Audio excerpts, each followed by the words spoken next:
So, hello everybody, welcome back to our YouTube channel, The Creative Minds Academy. Last जो video रही थी previous year question paper discussion series के अंदर, उसमें हम लोगों ने सेक्शन सी को डिस्कस किया था 2023 के पेपर की। ठीक है, अभी हम लोग आज जो बात करने वाले हैं, हम लोग 2023 के क्वेश्चन पेपर को कंप्लीट कर देंगे, उसका डिस्कशन कंप्लीट कर देंगे, जिसके अंदर हम लोगों को अभी दो सेक्शंस और करने थे। ठीक है, अभी हम लोगों को क्या करना था, बेसिकली दो सेक्शंस और जो है वो करने थे, और वही अब हम लोग करेंगे। ठीक है, ओके, चलिए स्टार्ट कर लेते हैं। सबसे पहले अगर बात की जाए सेक्शन डी की, तो इसके अंदर आपको क्या देखने को मिलेगा, you are having two questions, 4 marks each, and those two questions are case based. ठीक है, केस बेस्ड क्वेश्चंस आपको ये दो देखने को मिलेंगे। ठीक है, तो चलिए एक एक करके इन क्वेश्चंस को हम लोग देख लेते हैं। अगर आपने लास्ट की दो वीडियोस नहीं देखी हैं तो आप वो जाके देख सकते हैं। कंप्लीट प्लेलिस्ट जो है वो हमारी बनी हुई है। ठीक है, जिसके अंदर हम लोगों ने ऑलरेडी 2024 का पेपर अभी डिस्कस कर लिया है। 2023 का पेपर आज जो है वो कंप्लीट हो जाएगा, उसके बाद हम लोग फिर 2022, 21, 20 बाकी भी पेपर्स हम लोग ऐसे ही इस सीरीज के अंदर डिस्कस करेंगे। ओके, चलिए इस क्वेश्चन को देख लेते हैं। Question number 29 is study the diagrammatic representation given below of the earth with regions marked A and B। अब देखो ये यहाँ पर क्या किया हुआ है, अर्थ के अंदर ये पर्टिकुलर रीजन्स को एस ए और बी मार्क किया हुआ है। Answer the questions that follow. ठीक है, अब ये आपको जो है एक डायग्राम दिखाया हुआ है, इसके अंदर आपको दो रीजन्स मार्क किए हुए हैं और उसके बेसिस पे आपको इन तीन क्वेश्चंस को आंसर करना है। ठीक है, अच्छा, दो क्वेश्चंस को आपको आंसर करना है। एक क्वेश्चन के अंदर, यानी जो 1 मार्क्स वाला क्वेश्चन है, इसके अंदर आपको ऑप्शन देखने को मिल रहा है। Now, the part A is write the observations made regarding the species diversity when moving from region A to B। यानी कि रीजन A जो है, ठीक है, यहाँ पर आपको इक्वेटर थोड़ा दिखाई दे रहा है। ठीक है, सो A से B जब जाएंगे तो क्या ऑब्जर्वेशंस आपको देखने को मिलेंगी, स्पीशीज डाइवर्सिटी के अंदर क्या चेंजेस आपको देखने को मिलेंगे, वो आपको बताना है। और वो चेंजेस क्यों देखने को मिल रहे हैं, उनके स्पेसिफिकली आपको दो रीजंस भी बताने हैं। यानी ऑब्जर्वेशन का 1 मार्क्स हो जाएगा और दो रीजंस का आपको 2 मार्क्स हो जाएगा, which is equal to 3 marks. फिर stating the reason mention the approximate number of bird species recorded in India. यानी कि आपको approximate number of bird species बताना है जो इंडिया के अंदर अभी रिकॉर्डेड नंबर जो है वो है। ठीक है, अप्रोक्सीमेट नंबर आपको बताना है और आपको रीजन बताना है कि वो नंबर क्यों जो है वो माना जाता है। और ऑप्शन में क्या है, name the region in the world that records the greatest biodiversity and mention why. अगर आपको ये नहीं आता तो आपको क्या आंसर करना है, आपको आंसर करना है कि पूरे वर्ल्ड के अंदर ऐसा कौन सा रीजन है जहां पर ग्रेटेस्ट बायोडाइवर्सिटी देखने को मिलती है। आपको उस रीजन को नेम करना है और रीजन बताना है ऐसा क्यों। ठीक है, यानी उसके अंदर ग्रेटेस्ट डाइवर्सिटी क्यों प्रेजेंट होती है, वो आपको रीजन देना है। ठीक है, सबसे पहले चलो फर्स्ट क्वेश्चन अगर हम लोग देखें, सो क्या होगा, रीजन ए से जब रीजन बी की तरफ जाएंगे तो जो स्पीशीज डाइवर्सिटी है उसके अंदर एक डिक्रीज देखने को मिलेगा। ठीक है, क्या देखने को मिलेगा, डिक्रीज देखने को मिलेगा। क्यों देखने को मिलेगा, because less constant mean annual temperature जो है वो आपको रीजन बी के अंदर देखने को मिलेगा। ठीक है, रीजन बी के अंदर देखो, इक्वेटर से यानी कि आप थोड़ा पोल्स की तरफ जा रहे हो यहाँ पर। ठीक है, तो यहाँ पर क्या हो जाएगा, basically less constant mean annual temperature देखने को मिलेगा, लेस हैबिटेबल लैंड एरिया। ठीक है, यानी कि यहाँ का जो हैबिटेबल लैंड एरिया है वो कम है। ठीक है, यानी कि जो एरिया जो है वो एज अ हैबिटेट एक्ट कर सकता है, वो एरिया कम है। Availability of lesser solar energy, अब यहाँ पर क्या होगा, जो सोलर एनर्जी होगी इक्वेटर वाले रीजन के अंदर जो है सोलर एनर्जी हाई होती है as compare to the region be. ठीक है, तो वहां पर जो है लेसर सोलर एनर्जी होगी, तो ऑब्वियसली स्पीशीज डाइवर्सिटी हमको कम देखने को मिलेगी। और सोलर एनर्जी क्योंकि कम है, उसी वजह से प्रोडक्टिविटी भी कम होगी। ठीक है, सो ये बेसिकली पर्टिकुलरली आप इनमें से कोई भी रीजंस दे सकते हैं और आपको वहां पर फुल मार्क्स मिल जाएंगे। ठीक है, आई होप यहाँ तक आपको समझ में आया, काफी बेसिक क्वेश्चंस था। ठीक है, अगर आपको बेसिक बेसिक नॉलेज है तो भी आप आंसर कर सकते हो। ठीक है, नेक्स्ट क्वेश्चन क्या था कि approximate number of bird species आपको बतानी है recorded in India. So more than 1200 species of birds. ठीक है, more than 1200 species of birds, ठीक है, जो है they have been recorded in India. और इसका रीजन क्या है, Indian land mass being largely in the tropical latitudes, जो इंडियन लैंड मास है that is largely located in the tropical latitudes, इस वजह से basically around 1200, more than 1200 species of birds have already been recorded in India. Approximately 1200, more than 1200 species of birds have been recorded in India. ठीक है, अब और क्या था कि ग्रेटेस्ट डाइवर्सिटी कहाँ पे होती है और क्यों होती है। सो ग्रेटेस्ट डाइवर्सिटी जो देखने को मिलती है वो अमेजोनियन रेन फॉरेस्ट इन साउथ अमेरिका में देखने को मिलती है। क्यों? क्योंकि वो बेसिकली ट्रॉपिकल रीजन के अंदर है, एंड ट्रॉपिकल रीजन के अंदर क्या होता है बेसिकली, जो बायोडाइवर्सिटी देखने को मिलती है as compare to temperate regions वो ज्यादा देखने को मिलती है। टेम्परेट रीजन्स में जो बायोडाइवर्सिटी होगी वो कम देखने को मिलेगी, और ट्रॉपिकल रीजन्स के अंदर जो बायोडाइवर्सिटी होगी वो ज्यादा देखने को मिलती है। ठीक है, काफी इजी क्वेश्चन था। ठीक है, आप आराम से उसको कर सकते थे। सो आई होप यहाँ तक आपको समझ में आया। Now we are moving towards the next question. Gene expresses itself in a cell system as a protein और एंजाइम, यानी कि जो जीन होता है वो खुद को एक सेल सिस्टम में एज अ प्रोटीन और एंजाइम क्या करता है, खुद को एक्सप्रेस करता है। How does an expression of a gene occur in a cell system, यानी आपको बताना है एक्सप्रेशन ऑफ जीन किस तरीके से होता है सेल सिस्टम के अंदर, and when does it need to occur, यानी ये एक्सप्रेशन कब जरूरी हो जाता है, कब इसको होना चाहिए, और किस तरीके से प्रोकैरियोटिक सेल सिस्टम के अंदर ये जीन एक्सप्रेशन जो है वो रेगुलेट किया जाता है। was studied by the combined efforts of Jack Monod, the biochemist, and Francis Jacob, the geneticist. ठीक है, so for their work on lactose metabolism in E. coli and introducing the concept of lac operum, they were awarded the Nobel Prize in 1965. ठीक है, so यानी कि how the gene expression is regulated in the prokaryotic cell, ये किसने study किया था, Monod and Jacob ने इनको स्टडी किया था। ठीक है, और इनको जो है नोबेल प्राइज भी मिला था for their work on lactose metabolism in E coli. ठीक है, और इन्होंने क्या किया था, लैकोपेरन का कॉन्सेप्ट जो है वो इंट्रोड्यूस करवाया था। Now why is lac operon said to be a transcriptionally regulated system, जो लैकोपेरन होता है इसको ट्रांसक्रिप्शनली रेगुलेटेड सिस्टम क्यों बोला जाता है, ये आपको बताना है। It is said, अब ये कितने मार्क्स से पूछा हुआ है, 1 मार्क्स में। It is said that the Lacoperon has to be operational at a very low level in the bacterial cell all the time, यानी ऐसा बोला जाता है कि जो लैकोपेरोन है काफी लो लेवल पे ऑपरेशनल होना चाहिए बैक्टीरियल सेल में हर समय पे। इसको आपको जस्टिफाई करना है, this is for half marks. Why is the regulator gene in lac operon marked as I gene, यानी कि जो लैकोपेरोन के अंदर रेगुलेटर जीन होता है उसको आई जीन क्यों मार्क किया जाता है, ये भी आपको हाफ मार्क्स में आंसर करना है। Draw schematic diagram of lac operon in the absence of inducer in the culture medium of bacteria, यानी कि lac operon in the absence of in the absence of inducer in the culture medium किस तरीके से दिखता है। ठीक है, या किस तरीके से बेसिकली होता है वो आपको एक्सप्लेन करना है, ये आपसे 2 मार्क्स में पूछा हुआ है। और ऑप्शन में क्या है, draw schematic diagram of lac operon in the presence of inducer, यानी या तो आपको प्रेजेंस में उसका डायग्राम ड्रॉ करना है या फिर एब्सेंस ऑफ इंड्यूसर में उसका डायग्राम ड्रॉ करना है, and it is for 2 marks. ठीक है, with sums up to 4 marks. अब एक एक करके इनके आंसर्स देखते हैं। ठीक है, सो लैकोपेरोन को ट्रांसक्रिप्शनली रेगुलेटेड सिस्टम क्यों बोला जाता है।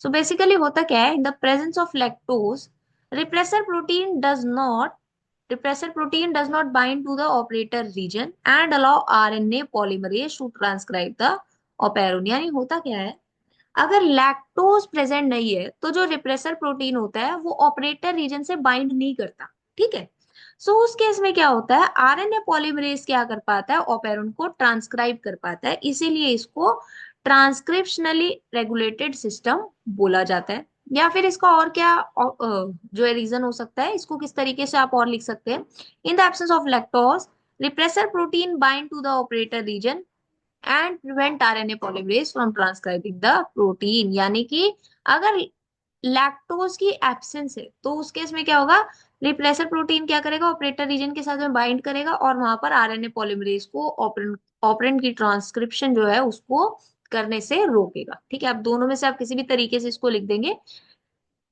One and the same thing है, और आपको जो है फुल मार्क्स यानी कि 1 मार्क्स मिल जाएगा। ठीक है, आई होप यहाँ तक आपको समझ में आया।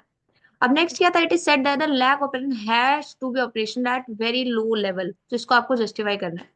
सो बेसिकली होता क्या है, presence of permease enzyme which is coded by gene Y, ठीक है, यानी जो परमियस एंजाइम होता है इसकी presence is coded by gene Y. ठीक है, ये क्या होता है basically, it is required and it allows the lactose to enter the cell for switching on the operon so that the lactose enter inside the cell. यानी कि जो presence of permease enzyme होती है विच is code by the gene Y, ये permease enzyme जो होता है ये रिक्वायर्ड होता है। क्यों?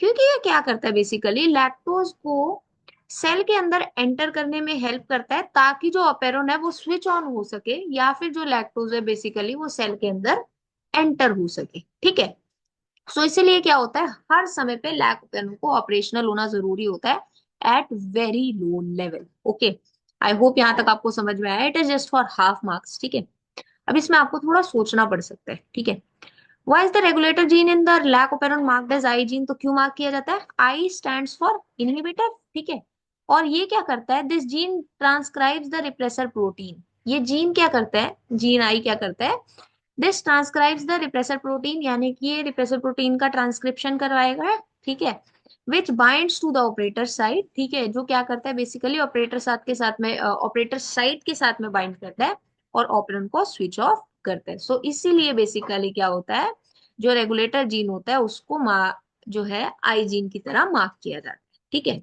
आई होप यहाँ तक आपको समझ में आया। अब आपको डायग्राम बनाना था, या तो lac operon in the absence of inducer या फिर in the presence of inducer.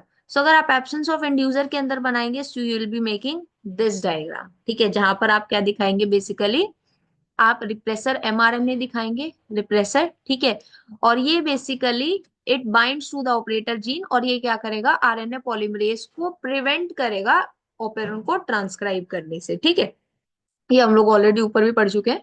Otherwise अगर आप प्रेजेंस ऑफ इंड्यूसर में बनाओगे तो उस केस में बेसिकली क्या होगा, अब रिप्रेसर एमआरएनए जो होगा इंड्यूसर की प्रेजेंस में क्या होगा, यहाँ पर इनएक्टिव रिप्रेसर होगा, सो लैक एमआरएनए। ठीक है, अब यहाँ पर जो है जब ट्रांसक्रिप्शन होगा, ट्रांसक्रिप्शन के बाद में लैक एमआरएनए, और उसके बाद में ट्रांसलेशन के दौरान बीटा गैलेक्टोसाइडेज, परमेज और ट्रांससाइड एसिटाइलेज, ये बेसिकली यहाँ पर फॉर्म हो जाएंगे। ये आपको प्रेजेंस ऑफ इंड्यूसर में इस तरीके से देखने को मिलेगा। ठीक है, आई होप यहाँ तक आपको समझ में आया। अब ये वाला जो क्वेश्चन था इसके अंदर आपको थोड़ा सोचना पड़ सकता है, तो देखा जाए तो एक क्वेश्चन थोड़ा सा इजी था। ठीक है, थोड़ा क्या, काफी इजी था, और एक क्वेश्चन थोड़ा सा डिफिकल्ट था। ठीक है, आई होप यहाँ तक आपको समझ में आया। Now we are moving towards the last section which is the section E, and it consist of 3 questions, 5 marks each, which means कि ये जो पूरा सेक्शन है ये आपको 15 मार्क्स का देखने को मिलेगा। ठीक है, चलो एक एक करके सारे क्वेश्चंस देख लेते हैं। When and how does the fetal ejection reflex begin? यानी आपको बताना है किस तरीके से और कब fetal ejection reflex start होता है। Pituitary gland and uterine muscles play an important role during parturition। यानी कि जो pituitary gland और uterine muscles होते हैं ये एक important role play करते हैं parturition के दौरान, ये हमको पता है। अब इसी को आपको एक्सप्लेन करना है। अच्छा, ये क्वेश्चन कहाँ से देखने को मिल रहा है, this is from human reproduction. ठीक है, देख रहे हो, यानी कि रिप्रोडक्शन यूनिट कितनी इंपॉर्टेंट हो जाती है। वैसे हर यूनिट इंपॉर्टेंट है, but this is how you analyse कि कौन से चैप्टर से ज्यादा नंबर ऑफ क्वेश्चंस पूछे जा रहे हैं। ठीक है, now a functional mammary gland is a characteristic of all female mammals. Given below is the diagrammatic sectional view of a memory gland, जिसके अंदर आपको पार्ट 1, 2 और 3 इनको मेंशन करना है, इनको लेबल करना है, और आपको उनका एक एक फंक्शन बताना है। ठीक है, सो इस डायग्राम को बाद में देखेंगे। अच्छा, एक इसकी इसी के साथ में ना ऑप्शन में भी आपको एक क्वेश्चन दिया हुआ है, इसको हम लोग बाद में देखेंगे। अब सबसे पहले अगर बात की जाए फीटल इजेक्शन कब स्टार्ट होता है और कैसे स्टार्ट होता है, सो होता क्या है, when the foetus is fully matured. ठीक है, यानी कि जब एक फीटस जो है वो फुली मेच्योर हो जाता है, या फिर जब गेस्टेशन पीरियड कंप्लीट हो जाता है, तब क्या होता है basically foetal ejection reflex start होता है। या बोला जाए तो आफ्टर कंप्लीशन ऑफ प्रेगनेंसी। अब आप इसको किसी भी तरीके से लिख सकते हो। ठीक है, they all mean the same thing. ठीक है, और किस तरीके से होता है foetal ejection reflex, what happens is mild uterine contractions originate in response to a signal from a fully developed foetus and placenta. यानी कि कुछ माइल्ड यूट्राइन कॉन्ट्रैक्शंस होने स्टार्ट हो जाते हैं in response to the signal from fully developed foetus and placenta. So वहां पर क्या होता है बेसिकली इस तरीके से फीटल इजेक्शन रिफ्लेक्स क्या हो जाते हैं, स्टार्ट हो जाते हैं। ठीक है, अब ये आपको 1 मार्क्स में पूछा हुआ था। ठीक है, 1 मार्क्स में आपसे पार्ट 2 पूछा हुआ था। पार्ट टू क्या था, pituitary gland and uterine muscles play an important role during parturition. So इसका क्या आंसर होगा, आप उसको किस तरीके से जस्टिफाई करेंगे? fetal ejection reflex triggers a release of oxytocin from the maternal pituitary. Oxytocin act on uterine muscles and causes contraction and expulsion of baby out of the uterus. यानी कि fetal ejection reflex की वजह से क्या होता है, oxytocin release होता है from the maternal pituitary, and oxytocin क्या करता है, it acts on the uterine muscles, जिसकी वजह से कॉन्ट्रैक्शंस होती है and it causes the expulsion of baby out of the uterus. ठीक है, आई होप यहां तक आपको समझ में आया। Now if we see the diagram, so आपको 1, 2 एंड 3 इनको लेबल करना है। So part 1 is mammary lobes. ठीक है, अब मेमोरी लोब्स का क्या फंक्शन होता है, basically memory lobes have clusters of cell which are known as alveoli। ठीक है, memory lobes has clusters of cell which are known as alveoli. Part 2. Now, what is part 2? Part 2 is memory alveolus and its function is to secrete milk. Part 3 is basically lactiferous duct through which milk is sucked out. Okay. काफी easy question था, ठीक है, और थोड़ा direct ही question था। ठीक है, this part consist of 3 marks. ठीक है, आई होप यहाँ तक आपको समझ में आया ना। ऑप्शन में भी आपको क्या दिया हुआ है, बेसिकली रिप्रोडक्शन यूनिट से ही पूछा हुआ है, and this is from basically sexual reproduction in flowering plants. अब क्या क्या क्वेश्चन पूछे हुए हैं, how are the characteristic features of pollen, anther and stigma of a maize plant suited for pollination by wind. यानी किस तरीके से जो है पॉलन, एंथर और स्टिग्मा जो होते हैं मेज प्लांट के, उनके क्या क्या कैरेक्टरिस्टिक फीचर्स होते हैं जो हेल्प करते हैं उसको विंड पॉलिनेशन करवाने में। ठीक है, और आपको जस्टिफाई करना है, क्या जस्टिफाई करना है, pollen grains are recovered from fossils, इसको आपको जस्टिफाई करना है। दूसरा, micropyle remain as a small pore in the seed coat of a fully developed seed, इसको आपको जस्टिफाई करना है। चलो एक एक करके देखें। तो सबसे पहले अगर बात की जाए मेज प्लांट वाले यानी पॉलिनेशन बाय विंड की, सो होता क्या है, pollen is light and it is non sticky which helps it to travel easily through air. ठीक है, या तो आप ये लिख के आएंगे, ये अदरवाइज आप अगर थोड़ा डिटेल में इसको लिखें, क्योंकि 5 मार्क्स में आपसे पूछा हुआ है, तो हम यहाँ पर क्या लिख के आएंगे, pollens are produced in enormous amount to compensate the wastage during pollination, क्योंकि अगर विंड पॉलिनेशन होगी तो काफी सारे पॉलन्स तो क्या हो जाएंगे, वो वेस्ट हो जाएंगे। ठीक है, सो इस वजह से जो पॉलन्स होते हैं वो काफी लार्ज अमाउंट में प्रोड्यूस होते हैं। एंथर क्या होता है, मेज के अंदर it is well exposed and pollen is easily dispersed into wind current. और स्टिग्मा क्या होता है, it is large often feathery to easily trap airborne pollen grains, यानी जो स्टिग्मा होता है it is large and feathery, जिसकी वजह से वो एयरबॉर्न पॉलन ग्रेन्स को इजिली ट्रैप कर सकते हैं। ठीक है, सो ये भी इजी क्वेश्चन हम लोग थोड़ा सा बोलेंगे। अब अगर जस्टिफाई की बात की जाए, so pollen grains are recovered from fossils, इसको आप किस तरीके से जस्टिफाई करेंगे, pollen grains have hard outer layer exine which is made up of sporopollenin, which is one of the most resistant organic material known, and no enzyme can degrade sporopollenin. So basically देखो, pollen grains के पास में क्या होता है, एक layer exine होती है और एक लेयर इंटाइन होती है। अभी जो आउटर लेयर एक्साइन होती है ना, ये होती है बनी हुई स्पोरोपोलिन से, and it is one of the most resistant organic material known. ठीक है, अभी तक ऐसा कोई एंजाइम साइंटिस्ट डिस्कवर नहीं कर पाए हैं जो स्पोरोपोलिन को डिग्रेड कर पाए। सो इससे आप लोग इसको जस्टिफाई कर सकते हैं that pollen grains are recovered from fossils. Now, if we talk about micropyle remain a small pore in the seed coat of a fully developed seeds, इसको आप किस तरीके से जस्टिफाई करेंगे, that it allows the entry of water, oxygen into seed at the time of germination। अब ये जो small पोर होता है ना माइक्रोपाइल का, इसी की वजह से क्या होता है, वाटर और ऑक्सीजन की एंट्री होती है सीड के अंदर during the time of germination. ठीक है, आई होप यहां तक आपको समझ में आया। Now we are moving towards the next question, question number 32। ठीक है, a time bound vaccination programme is followed for the children in our country for their birth up to 10 years of age. ठीक है, यानी time bound vaccination programme जो है वो हमारी country में होता है फॉर द चिल्ड्रन, ठीक है, बच्चों के लिए, from their birth up to 10 years, यानी 10 साल की उम्र तक होता है। A graph plotted below shows the effect of vaccination followed by infection by the same pathogen and the antibody concentration in the blood of a child। यानी कि ये जो ग्राफ दिखाया हुआ है इसके अंदर क्या दिखाया हुआ है, effect of vaccination followed by infection by the same pathogen, यानी कि जब एक सेम पैथोजन ने इन्फेक्शन किया, सो इफेक्ट ऑफ वैक्सीनेशन क्या देखने को मिल रहा है, और एंटीबॉडी कंसंट्रेशन क्या है in the blood of child वो देखने को मिल रहा है। सो इस तरफ आपको क्या दिखाया हुआ है, इस तरफ आपको दिखाया हुआ है days after administration of vaccine, ठीक है, यानी कि 0, 50, 100 डेज, 150, 200 इस तरीके से, और यहाँ पर एंटीबॉडी कॉन्सेंट्रेशन इन ब्लड। तो ये बेसिकली ग्राफ दिखाया हुआ है।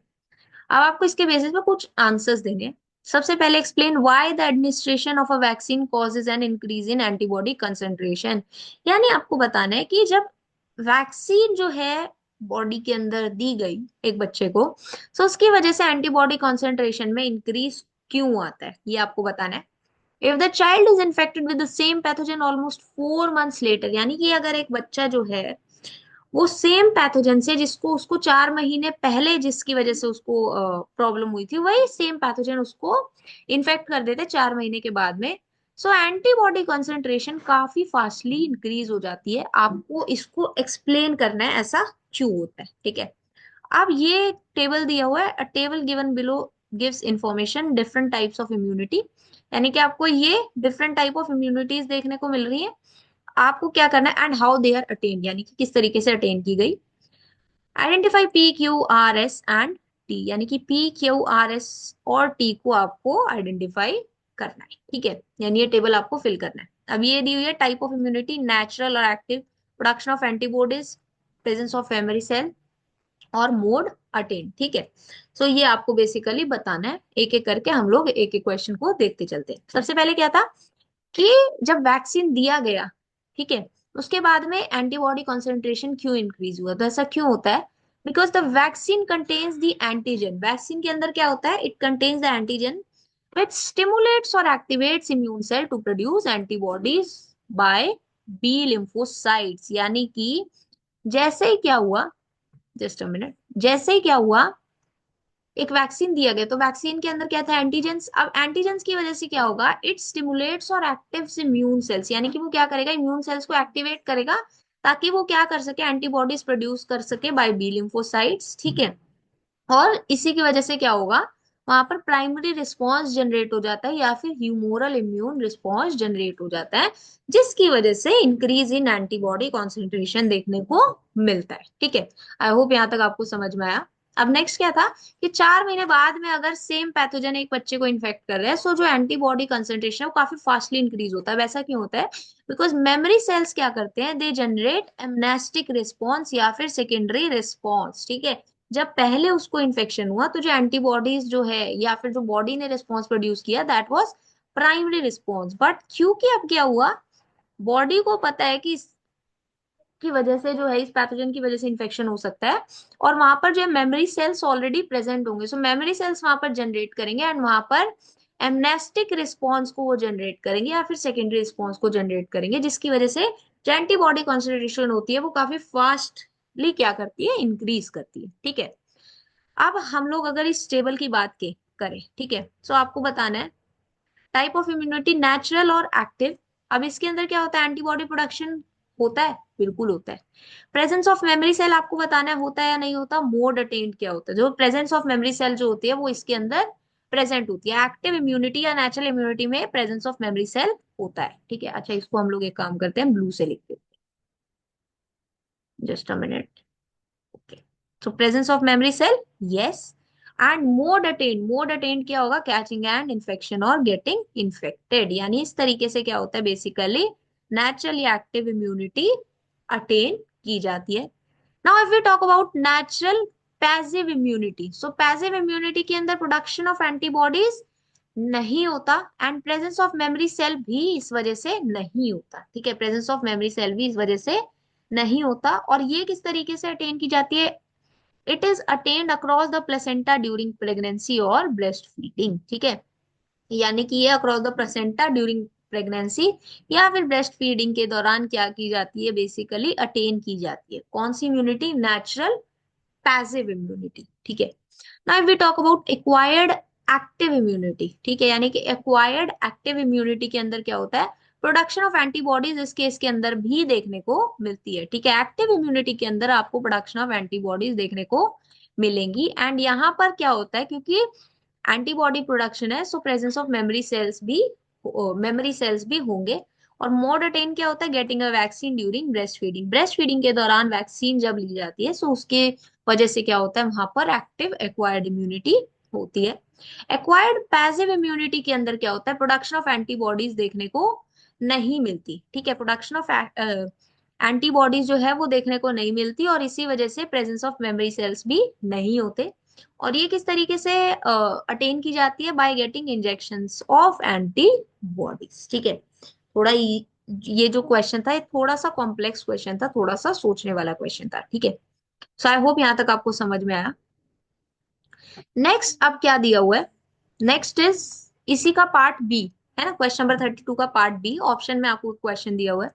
What is the chemical name of smack, smack का केमिकल नेम क्या होता है, why is the consumption of smack considered as an abuse. ठीक है, ये आपको बताना है। Name the source plant and one of the following drugs of human body. ठीक है, यानी कि सोर्स प्लांट आपको बताना है इन पर्टिकुलर ड्रग्स का, और इनका क्या इफेक्ट होता है ह्यूमन बॉडी के ऊपर, मरिजुआना, कोकेन एंड मोरफिन। ठीक है, इनका आपको इफेक्ट बेसिकली बताना है।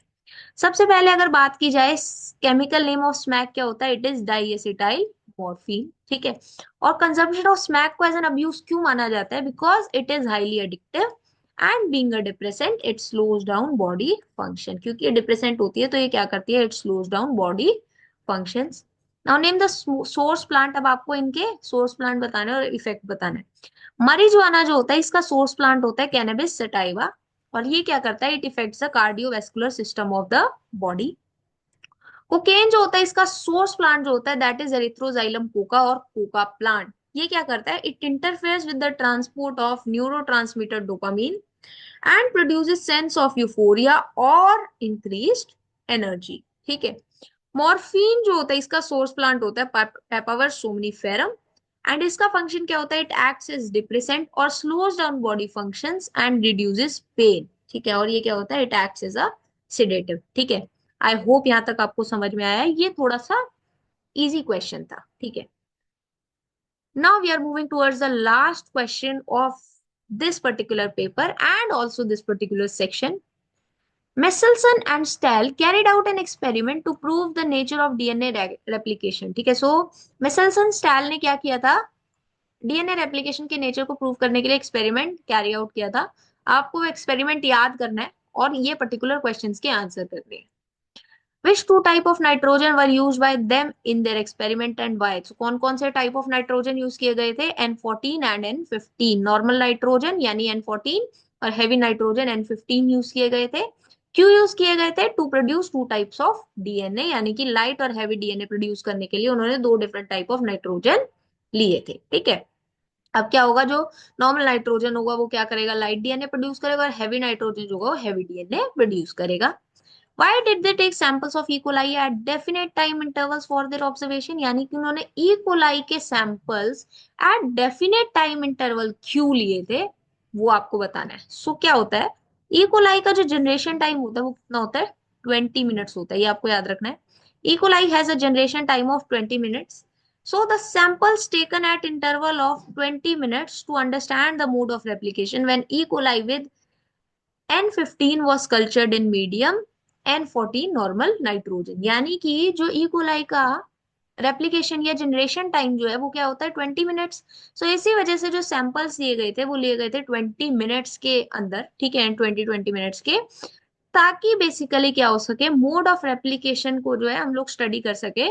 जब ई कोलाई जो कि कंसिस्ट करता था N15 डीएनए यानी कि हैवी डीएनए, उसको हम लोगों ने जब नॉर्मल नाइट्रोजन के अंदर कल्चर किया, ठीक है, सो वहां पर क्या मोड ऑफ रेप्लिकेशन देखने को मिल रहा था उसको स्टडी करने के लिए उन्होंने ई कोलाई के अंदर क्या किया, बेसिकली एक डेफिनेट टाइम इंटरवल्स के बाद में सैंपल्स लिए। ठीक है, state the role of cesium chloride CaCl in density gradient in their experiment, यानी CaCl का क्या रोल था वो आपको बताना है। सो उसका क्या रोल था, टू डिस्टिंग्विश और separate heavy DNA from light DNA on the basis of density. ठीक है, right the conclusion they arrived at, अब क्या क्या कंक्लूजन उन्होंने निकाले थे, उन्होंने जो कंक्लूजन निकाले थे that was mode of DNA replication is semi conservative. ठीक है, आई होप यहां तक आपको समझ में आया। ठीक है, now we are moving towards इसी के ऑप्शन में जो क्वेश्चन दिया हुआ था उसकी तरफ, ठीक है।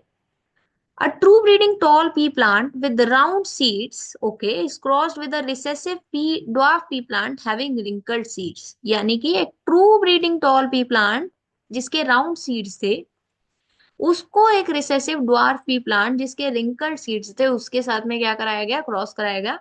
अब आपको इस क्रॉस के ऊपर वर्क करना है अप टू F2 जनरेशन, और आपको फिनोटिपिक रेशियोज बतानी है F1 और F2 जनरेशन की, और आपको मेंडलियन प्रिंसिपल बताना है जो डिराइव किया जा सकता है इस पर्टिकुलर क्रॉस की हेल्प से। सो यहाँ पर कौन सी क्रॉस आपको देखने को मिल रही है, ये पर्टिकुलर आपको यहाँ पर क्रॉस देखने को मिल रही है। कौन सी क्रॉस हो जाएगी, डाई हाइब्रिड क्रॉस। क्यों, क्योंकि आपको ये जो क्रॉस करवाई गई वो दो प्लांट्स के बीच में तो करवाई गई, बट दो डिफरेंट कैरेक्टर्स को लेके करवाई गई। पहले में क्या था, tall plant with round seeds and dwarf plant with wrinkled seeds, ठीक है। ऐसी एक जो बेसिकली क्रॉस थी वो आपके एनसीईआरटी में दी हुई है, ठीक है। जो बेसिकली क्या दी हुई है, round yellow and wrinkled green को लेके दी हुई है। इस केस में टॉल राउंड सीड्स और ड्वार्फ रिंकल्ड सीड्स लिए हुए हैं, ठीक है। अब इसमें क्या होगा, पेरेंटल गैमेट्स इधर से क्या आ जाएंगे, कैपिटल टी कैपिटल आर, और इधर से पेरेंटल गैमेट्स क्या आ जाएंगे, स्मॉल टी स्मॉल आर, ठीक है। अब जब इसकी F1 जनरेशन आई तो वहां पर इस तरीके के आपको सारे प्लांट्स देखने को मिले, यानी कि जितने भी उनकी प्रोजेनी थी, F1 progeny, that were all toll round, ठीक है, और ये हेट्रोजाइगसली थी, ठीक है, ठीक है। ये देखने को मिली F1 जनरेशन के अंदर।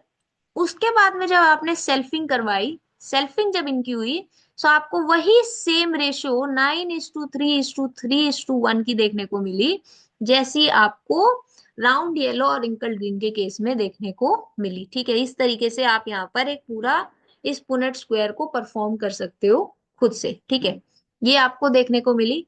अब आपको यहाँ पर बेसिकली बताना है कौन सा प्रिंसिपल इससे डिराइव कर सकते हैं। सो क्या प्रिंसिपल डिराइव कर सकते हैं, when two pair of traits are combined in a hybrid, यानी कि एक हाइब्रिड के अंदर जब दो पेयर ऑफ ट्रेट्स को कंबाइन किया गया, segregation of one pair of character is independent of other pair of characters, ठीक है। यानी कि जो segregation of one pair of character होता है वो दूसरे pair of character की segregation से completely independent होता है, और इसी को हमने क्या बोला था, इसी को हमने बोला था लॉ ऑफ इंडिपेंडेंट असॉर्टमेंट, ठीक है।